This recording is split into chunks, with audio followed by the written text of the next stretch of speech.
Hello everyone. Uh, Now we are moving to our next topic, which is mineral riches in the soil. मतलब कि soil जो होती है उसका किस तरह से फॉर्मेशन होता है, और साथ में हम ये देखेंगे कि किस तरह से minerals which is bounded into the rocks they are released into the soil. So guys, soil is an important resource that decide the diversity of life in an area. सी जो भी आप देखेंगे लाइफ डेवलप हुई है, होती तो basically वो land के ऊपर ही होती है, सॉइल के ऊपर ही होती है. तो सॉइल का बहुत ज़्यादा इंपॉर्टेंस होता है. हमने आगे देखा कि water it is important source for living organism, लेकिन उसके साथ साथ सॉइल का भी उतना ही इम्पोर्टेंस होता है. Now the thing is that कि how the soil it is formed. So the uppermost या तो outermost layer of the earth is called crust, and the minerals found in this layer supply a variety of nutrients to the life forms. तो अर्थ के ऊपर का जो सबसे ऊपर का जो लेयर है उसको हम कहते हैं क्रस्ट लेयर. और इस क्रस्ट लेयर के अंदर आपको नंबर्स ऑफ मिनरल्स जो हैं वो मिलेंगे, which are very important for the survival of different types of the lives. But these minerals will not be available to the organism if the minerals are bounded up in huge rocks. तो ये जो minerals हैं वो हमारे काम में नहीं आते अगर ये सारे बाउंडेड होते हैं. जो आपने देखे बड़े बड़े रॉक्स जो होते हैं, माउंटेन्स होते हैं, उनके अंदर नंबर्स ऑफ मिनरल्स प्रेजेंट होते हैं basically which are bounded.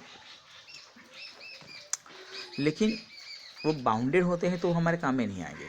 It must be released from that.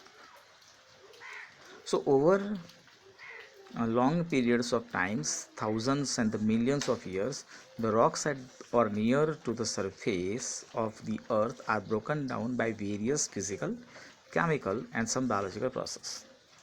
तो ये 1-2 साल की बात नहीं है. हम बात जो कर रहे हैं वो हज़ारों साल से ये प्रोसेस होता आया है कि नंबर्स ऑफ जो रॉक्स थे वो रॉक्स टूटे और उनमें से मिनरल्स रिलीज़ हुए. और ये जो ब्रोकन डाउन की जो प्रोसेस हैं वो केमिकल भी हैं, फिज़िकल भी हैं और सम बायोलॉजिकल भी हैं. इन सभी प्रोसेसेस का मिला जुला एक इफ़ेक्ट आएगा जिससे ये बड़े बड़े ह्यूज रॉक्स जो हैं वो टूटेंगे. So the end product of this breaking down is the fine particles of soil. But what are the factors or process that makes the soil?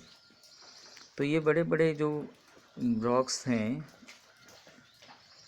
वो टूटे, उसमें से सॉइल बनी, लेकिन कौन से फैक्टर्स ये काम कर रहे हैं वो हम अभी देखेंगे. So the factors are the sun, the water, the wind and some living organisms. तो हम उसके बारे में यहाँ पर 1 by 1 देखेंगे. तो सबसे पहला है आपके पास the sun. So the sun heats up rocks during the day so that they expand. अब ये सन जो होता है वो दिन में जब उनकी गर्मी आती है तो वो रॉक्स को गर्म करते हैं. एंड वेनेवर जब कोई भी चीज़ को अगर आप गर्म करेंगे तब समझना कि वो एक्सपांड होगी. ठीक है. अब जब वो एक्सपांड हुई, फुली है, अब रात में जब वो सर्दी होती है, मतलब रात में सन नहीं होगा, ठंडे हो जाएंगे.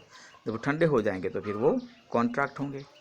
अब यहाँ पर ये कॉन्ट्रैक्शन होगा, एक्सपांशन होगा. इन बिटवीन ये जो है रॉक्स के अंदर क्रैक हो जाएगी. ठीक है. सेकंड थिंग, जब ये हीट आती है तो ये रॉक्स जो हैं वो सिमिलर मैनर में गर्म या ठंडे नहीं होते हैं. जो सरफेस सनलाइट को फेस करती होगी वो ज़्यादा गर्म होगी. ठीक है. जबकि उसके पीछे वाले कम गर्म होंगे. तो जो एक्सपांशन होगा या जो कॉन्ट्रैक्शन होगा वो सेम रेट पे नहीं होगा. This result in the formation of cracks and ultimately the huge rocks breakup into smaller pieces. और इस तरह से वो जो हैं वो छोटे छोटे टुकड़ों में विभाजित हो जाएंगे. Now the next topic is water.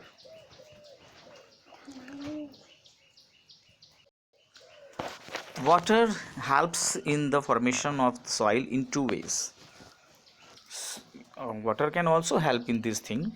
वो दो तरह से हेल्प करता है. One, water could get into the cracks in rocks formed due to uneven heating of the sun. तो अब समझो कि जो सन था, सन की हीट से वो क्रैक्स पड़ गए थे. ठीक है. अब उसमें से जब वाटर, फ्लोइंग वाटर जब पास होगा तो वो क्रैक्स को वाइडर बना देगा. और जो ठंडी जगह होती है वहाँ पे तो ये पानी फ्रीज़ हो जाता है. फ्रीज़ जब हो जाता है तब वो एक्सपांड होता है. उसको हम कहते हैं अनइवन एक्सपांशन ऑफ वाटर. आप हायर स्टैंडर्ड में पढ़ोगे. At that time also this can wider the cracks. और जब ये क्रैक वाइडन हो जाएगी तो बट ऑब्वियसली वो टूटेगी. सेकंड थिंग, जब ये फ्लोइंग वाटर के साथ इसके टुकड़े आगे बढ़ेंगे तो उससे होता है एब्रेशन.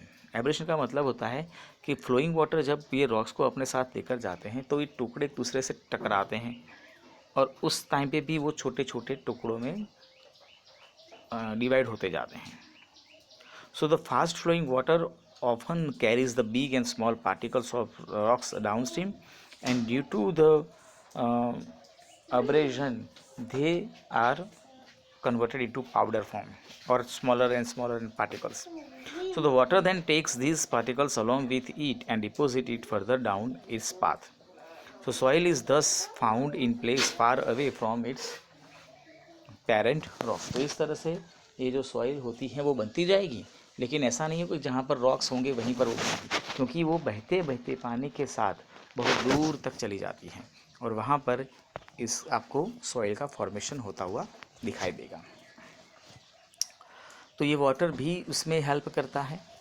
मतलब दो चीज़ हो गई बच्चों, एक था सन, फिर है water. Now third one is wind. So in a process similar to the way in which water rubs against rocks and wears them down. तो जिस तरह से हमने देखा कि वाटर जो है वो पानी को अपने साथ बहाकर लेकर जाता है, उसी तरह से विंड भी यही काम करता है. विंड भी जो है वो इस वाटर के सॉइल के पार्टिकल्स को अपने साथ दूर दूर तक लेकर जाता है.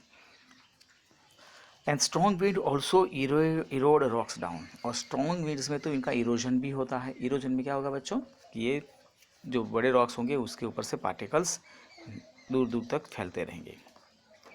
The wind also carries sand from one place to the other like water does. तो ये उसको स्प्रेड करने में भी जैसे वाटर का काम था उसी तरह से विंड भी ये काम करेंगे. मतलब the sun, the water and wind, ये तीनों मिलकर सॉइल के फॉर्मेशन में अपना अपना रोल प्ले करते हैं. अब क्या होता है गाइज कि we have some living organisms also.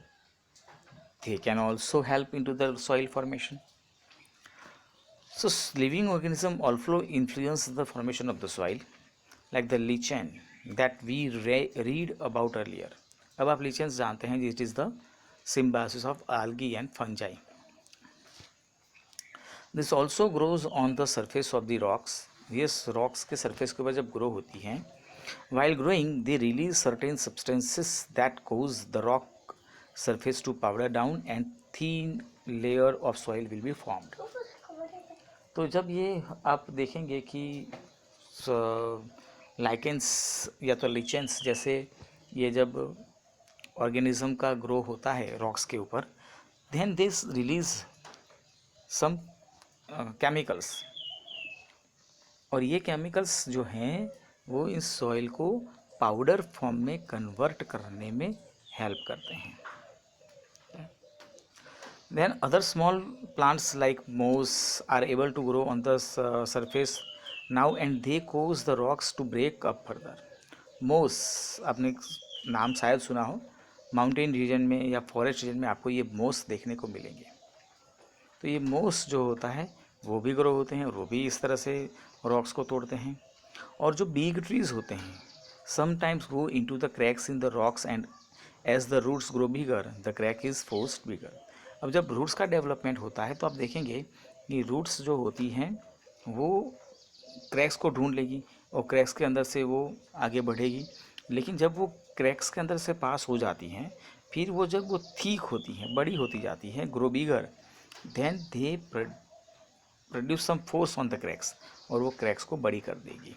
और इस तरह से ये जो रूट्स होते हैं वो भी हेल्प करते हैं इन द सॉइल फॉर्मेशन। तो ये चारों फैक्टर हैं बच्चों, चारों फैक्टर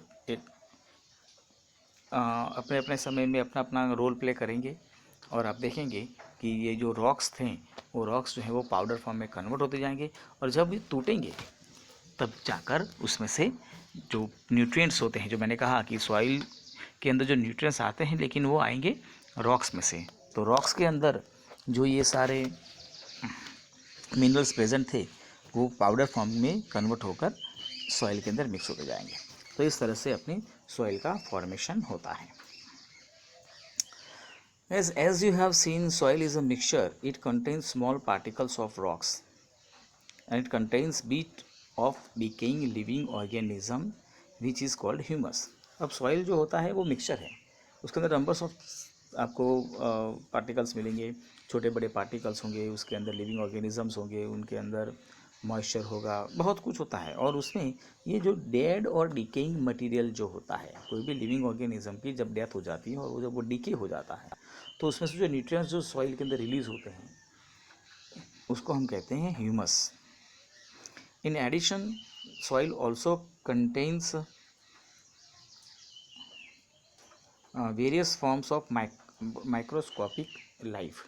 माइक्रोस्कोपिक लाइफ मतलब छोटे छोटे ऑर्गेनिज्म भी उसके अंदर आपको, जैसे बैक्टीरियाज हैं, वायरसेस हैं, वो भी वहाँ पर प्रेजेंट होंगे। And the type of soil is decided by the average size of the particles found in it and the quality of soil is decided by the amount of humus and the microscopic organism found in it.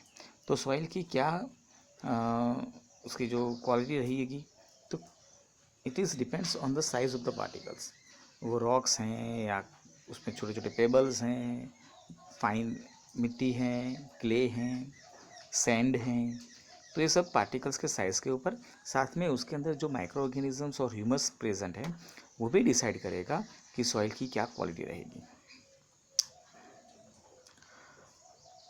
Humus is a major factor in deciding the soil structure because it causes the soil to become more porous and allows water and air to penetrate deep underground. तो humus जो है वो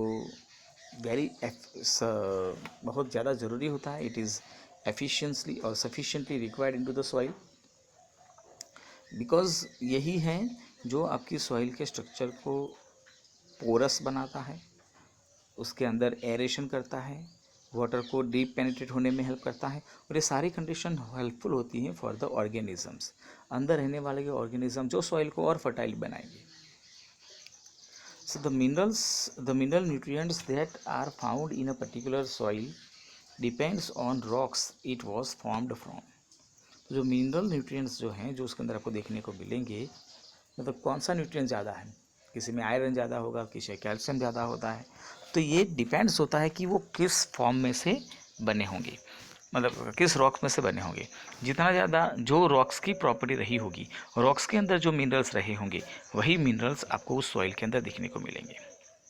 सो the nutrient content of soil, the amount of humus present in it and the depth of soil are some of the factors that decide which plants will thrive on that soil.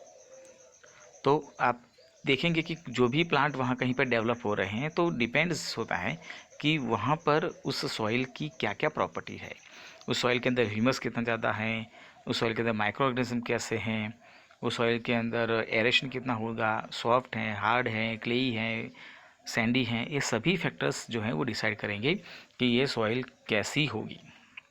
दस the topmost layer of the soil that contains humus and living organism in addition to the soil particles called top soil. तो soil का सबसे ऊपर का layer, the top most layer of the soil which is known as top soil, and the quality of top soil is an important factor that decides biodiversity in that area. और ये quality जो top soil की होती है वो आपके वहाँ के बायोडाइवर्सिटी, मतलब एरिया की बायोडाइवर्सिटी वो डिसाइड करती है।